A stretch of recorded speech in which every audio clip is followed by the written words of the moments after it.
The Newsday continues here on One News Now Business. I'm Diego Castro.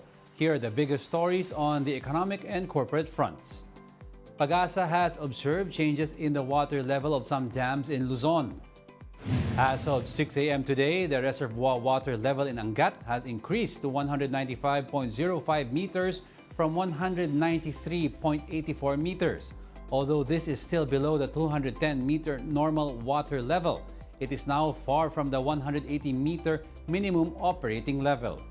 Meanwhile, the water level in La Mesa decreased by 0.26 meters. This went down to 79.53 meters from the 79.79 meters. But Pagasa said that the water level at the dams could go beyond its normal level due to the rains triggered by the Habagat and Typhoon Falcon. Over 24 people have died after Typhoon Egay battered the country. Based on the NDRRMC's latest report, at least 25 people have reportedly died due to the typhoon. Egay also left 52 others injured and 20 individuals missing. The typhoon has affected nearly 2.4 million people in 47 different provinces. Over 17,000 have been preemptively evacuated, though the typhoon left nearly 313,000 people displaced.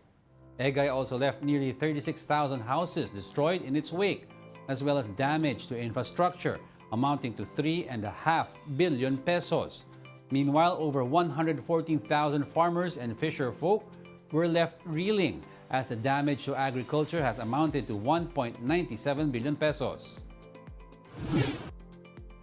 Meralco extends assistance to Ilocos Norte following the destruction of Typhoon Egay. The company sent 32 engineers and line crew to help restore power lines in areas battered by the typhoon.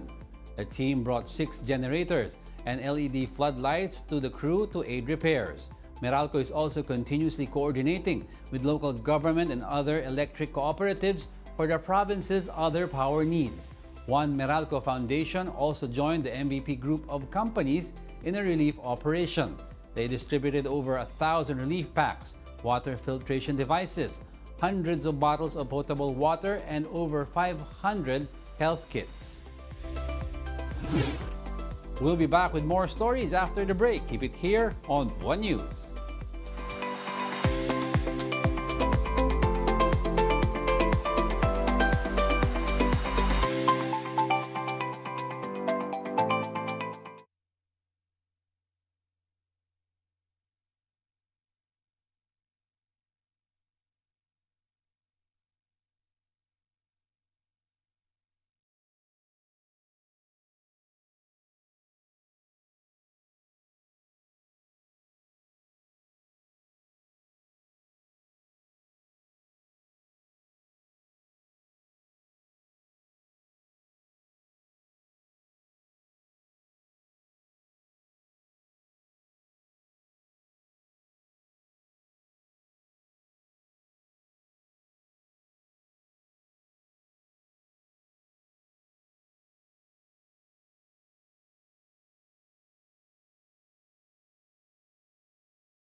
You're still watching One News Now.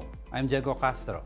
The Finance Department says it will continue its plan of imposing taxes on sugary products, use of single plastics, and digital transactions. Secretary Ben Jokno says they see this as a measure to boost the government's tax revenue collection. For now, these additional tax measures are still pending in Congress and are not yet effective. The DOF adds that they continue to review and improve existing tax regulations of the Internal Revenue Bureau and the Customs.